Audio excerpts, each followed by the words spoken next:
Bonjour et bienvenue dans les 4V, Éric Dupond-Moretti. Merci d'être là, vous parlez peu souvent. On va parler de Marseille pour commencer. 14 morts dans les règlements de compte dans la ville depuis le début de l'année, encore 3 dans la nuit de dimanche à lundi. Les mineurs ne sont plus épargnés, monsieur le garde des Sceaux. La police et la justice française ont-elles perdu la bataille à Marseille? Gérald Darmanin a considérablement renforcé le nombre de policiers à Marseille. C'est une des façons de répondre à la délinquance. J'ai considérablement renforcé le nombre de magistrats, de greffiers, de juristes assistants à Marseille. J'avais parlé d'un plan Marshall et les chefs de juridiction ont d'ailleurs souligné cet effort remarquable. Pour autant, on le sait, le combat contre les stupéfiants n'est pas un combat qui date d'hier. On n'est pas résolu au fatalisme. Nous n'avons jamais saisi autant de produits stupéfiants. Les peines prononcées n'ont jamais été aussi lourdes. Et je voudrais vous dire, monsieur Tomassotto, que je fais un lien direct entre les trafiquants et les consommateurs. Le confort festif, eh bien, ça donne aussi des règlements de compte. Et tous ceux qui consomment le petit pétard le samedi soir devraient s'en souvenir. Il faut durcir la loi contre les consommateurs alors pour essayer d'assécher tout ça ou pas? Alors, il y a, vous le savez, des amendes forfaitaires contre les consommateurs. Moi, je suis personnellement contre la libéralisation de la consommation de produits stupéfiants. D'abord parce que sur notre jeunesse, ça a des effets délétères que nous connaissons, et notamment des pathologies psychiatriques parfois lourdes. Donc je pense qu'il faut interdire et maintenir cette interdiction. Mais nous avons aussi un certain nombre de résultats notables en termes de saisie. Nous avons récemment au ministère de l'Intérieur d'ailleurs communiqué avec Gabriel Attal sur les résultats. Je le dis, ils sont impressionnants. Mais Tout ça est vrai, Éric Dupond-Moretti. Les moyens supplémentaires, c'est vrai. Les 150 millions annoncés par Emmanuel Macron en 2021, c'est vrai. Les policiers supplémentaires, c'est vrai. Et en même temps, au bout du compte, on a 3 morts dans les dimanches à lundi. On a une procureure qui parle d'une logique de vendetta. Et on a une avocate marseillaise dont le frère a été tué en 2016 qui disait hier « Marseille est devenue une zone de non-droit. Aujourd'hui, les affaires sont classées sans suite. On peut tuer sans risquer la prison. » Non. Pardonnez-moi.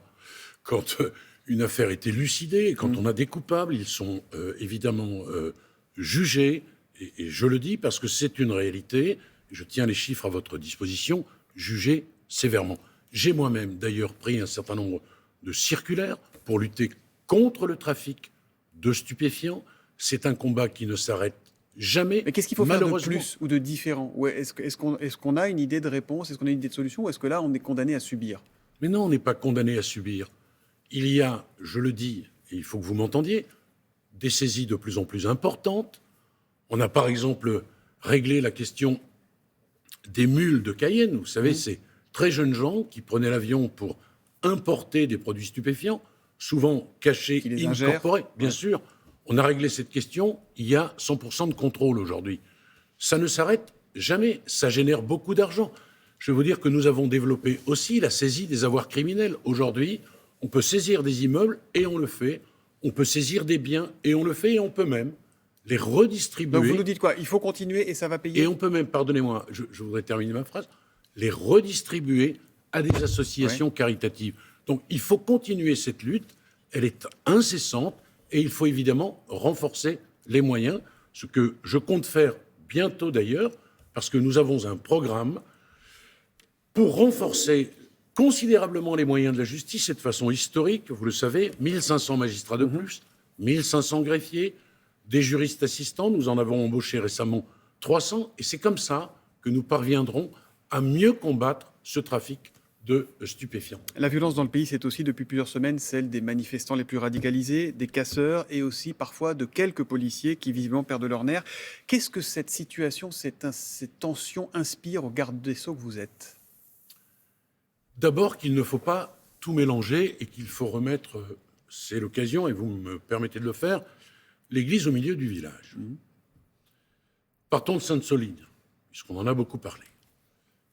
Voilà des bassines qui ont été discutées par des élus de tous bords. La justice a validé la création de ces bassines. Alors on peut être pour, on peut être contre. On peut manifester. C'est un droit constitutionnel, sauf que là, les manifestations étaient interdites. Donc, des gens, en dépit de cette interdiction, sont venus sur place, Y compris des élus. y compris des élus ceints de leur écharpe tricolore, et un certain nombre de casseurs, qui ne venaient pas, comme l'a dit M. Mélenchon, pour se promener dans les champs, puisqu'ils étaient armés de boules de pétanque. Il n'y avait pas de concours de pétanque ce jour-là. Ils avaient des cocktails Molotov, ils avaient des cagoules, ils avaient des haches. Je pense que ni vous ni moi, nous ne nous promenons dans la campagne de cette façon. Là, on s'en est pris violemment aux forces de l'ordre, qui étaient là pour sécuriser ce lieu. Au fond, Monsieur Thomas Soto, demain, des casseurs souhaitent saccager les bâtiments de France 2. Vous êtes ravis, j'en suis convaincu, qu'il y ait des forces de l'ordre pour protéger votre bâtiment et votre outil de travail. On a tout mélangé et je pense que dans les expressions publiques, il y a un certain nombre de choses qui sont dites, notamment par M. Mélenchon. Ce sont des choses qui sont irresponsables et qui sèment la confusion. Des mots qui sèment la confusion aussi chez le ministre de l'Intérieur quand il parle de terrorisme intellectuel de l'extrême gauche? Écoutez, il y a 1093 blessés chez les policiers, les gendarmes, les sapeurs-pompiers. Et vous avez M. Mélenchon qui vous explique que la police tue. Vous avez M. Mélenchon et les siens qui vous expliquent que les violences ne sont, selon eux, que policières. D'accord, mais on a eu droit à l'écoterrorisme, maintenant on a le terrorisme d'extrême gauche. Est-ce que ce mot terrorisme vous choque? Est-ce que c'est pas dangereux de le mettre à toutes les sauces? Est-ce que c'est du terrorisme ce qu'il y a eu à Sainte-Soline? Monsieur, les discours, la sémantique m'intéresse peu. Gérald Darmanin a raison de dire les choses. On ne peut pas tout mélanger. Il y a ceux qui nous protègent. Donc c'est une forme de terrorisme ou pas? Et qui protègent, pardonnez-moi, les manifestants. Oui. Les manifestants, d'ailleurs, qui, avec les syndicats, ont manifesté pacifiquement. Et vous avez là un certain nombre de voyous qui viennent casser. Et moi, pardon de vous le dire, à 1h du matin, si je me promène dans Paris, ce que mon ministère m'interdit aujourd'hui, je préfère rencontrer des forces de l'ordre que des casseurs. Voilà la réalité. Je pense que tout le monde sera d'accord là-dessus, mais moi je vous pose une question sur ce mot de terrorisme. La France a payé pour savoir ce qu'est le terrorisme. Est-ce que c'est pas mettre de l'huile sur le feu que d'utiliser ce mot pour parler d'une opposition politique ou de comportements qui ne semblent pas être pénalement du terrorisme? Non, mais c'est aussi dire les choses. Gérald Darmanin s'exprime avec beaucoup de liberté, beaucoup de franchise. On en a un peu ras-le-bol que nous soyons désormais dans la confusion de tout. Je vais vous dire autre chose, monsieur, pardon. On évoque aujourd'hui une démocratie qui serait dévoyée. C'est pas le cas? Mais le garde des Sceaux, puisque vous m'interrogez en cette qualité, doit vous dire que une démocratie est dévoyée quand elle ne respecte plus l'état de droit. C'est pas plus compliqué que ça. Le 49.3 appartient à la Constitution, c'est notre règle fondamentale, adoptée en 1958 par 80% de nos compatriotes. Le droit de manifester est aussi garanti par la Constitution, la même. La liberté syndicale est aussi garantie par la Constitution. Ça veut dire quoi, qu'on vit une crise politique et pas une crise démocratique aujourd'hui? Non, ça veut dire que certains, en permanence, jettent de l'huile sur le feu pour abattre la République. Ça n'est pas plus compliqué que ça. Vous voulez un dernier exemple? On a caricaturé le président de la République. Il apparaît sur un mur près d'Avignon, en Asie. En Hitler. En Asie. Ouais. Monsieur Bompard, LFI, est interrogé et il dit, mais vraiment du bout des dents, je ne crois pas que le président de la République soit un nazi. On ne peut pas y aller un peu plus fort? On ne peut pas dire les vraies choses? Moi, si l'on disait demain que M. Mélenchon est Staline, je dirais non, M. Mélenchon n'est pas Staline. Je ne dirais pas, je crois que peut-être en minaudant. Vous voyez? Alors, à force de semer la confusion, naturellement, on récolte quoi au fond? On récolte un climat de violence, un climat délétère qui profite à qui? Qui profite à une extrême droite silencieuse. Voilà la réalité dans laquelle nous nous trouvons. J'ai une question à vous poser sur ce que certains appellent des violences policières, d'autres des dérapages de certains policiers. Vous avez demandé au procureur une réponse pénale systématique et rapide à l'encontre des personnes interpellées, des manifestants pour troubles graves à l'ordre public, atteinte aux personnes et aux biens et actes d'intimidation et menaces contre les élus. Est-ce que vous attendez, monsieur le ministre de la Justice, la même célérité de la part des justices pour ces quelques policiers qui auraient dérapé? Naturellement, oui, mais préalablement, vous voyez, on est toujours proche des amalgames et ils sont dangereux. Je n'ai pas demandé de la fermeté à l'encontre des manifestants. Les manifestants, ils ont le droit de Non, manifester. des manifestants interpellés, c'est ce que j'ai dit, Oui, pour mais- trouble grave à l'ordre public. D'accord. Ouais. Moi, j'ai J'ai demandé été de la précis fermeté dans mon contre, énoncé. contre les casseurs. Ouais. Je n'ai rien contre les manifestants, je le redis. Manifester est un droit constitutionnel, comme le 49.3. Ouais. C'est le même Est-ce texte. que vous demandez la même sévérité contre les policiers qui agiraient hors des clous? Mais, pardon, on a entendu récemment des propos qui ont été enregistrés, semble-t-il. Ouais. Et le préfet de police, M. Nunez, Préfet de police de Paris. préfet de police de Paris, a immédiatement dit « Je saisis la justice, ou je saisis l'inspection générale de la police nationale ». Ces propos m'ont choqué.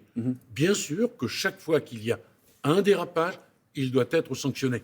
Mais de là à dire, comme le fait M. Mélenchon, la police tue, et faire de ces violences quelque chose de systémique, ça, M. Vous êtes très remonté contre M. Mélenchon parce Non, qu'à mais chaque c'est question, vous insupportable. répondez Mélenchon.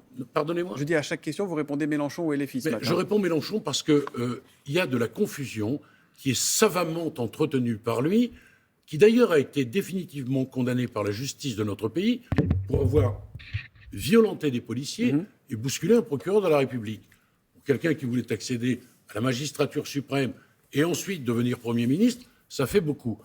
Je dis, monsieur, que nous avons besoin de dialogue, nous avons besoin d'apaisement, nous avons besoin de redire les choses. J'entends partout que notre démocratie, enfin partout, à l'extrême gauche, que notre démocratie est dévoyée. Je le redis, la Constitution est respectée. Et sur les gardes à vue, par exemple, vous savez ce que c'est qu'une garde à vue? Eh bien, la garde à vue, elle est possible dès qu'une raison plausible de suspecter existe.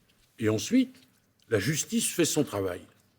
C'est pour ça qu'il y a plus d'interpellations que de déferments, et plus de déferments que de Donc pour vous, c'est un signe de condamnations. bon fonctionnement de la justice. Mais ça veut dire que nous ne sommes pas dans un état policier, contrairement à ce que certains nous racontent. Alors tout le monde n'est pas aussi tendu qu'on peut bien le dire, et notamment Marlène Schiappa, qui fait la une de Playboy. Je ne vais pas vous demander si vous auriez fait la une de Playboy, mais est-ce qu'elle a raison de faire ça, Marlène Schiappa? Est-ce que dans le contexte actuel, elle a raison de faire ça? Bon, moi, je ne juge pas de la communication de mes collègues. Ouais. Premier point.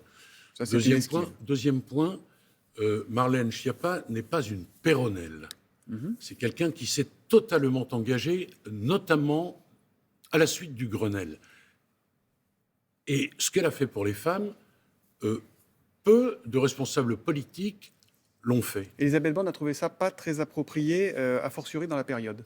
Ah ben voilà, et qu'il y ait une difficulté quant à la temporalité, Ouais. c'est ce qu'a exprimé la Première ministre. Mais la Première ministre, c'est le chef du gouvernement, la chef du gouvernement, ce qui n'est pas mon cas. Ouais. Pour le reste, je dois vous dire que je n'ai pas lu cette interview. Elle n'est pas encore sortie. L'avez-vous lu? Non, parce qu'elle n'est pas encore sortie. Alors, attendons de lire ce qu'il contient. Parfois, il y a des communications disruptives qui sont porteuses.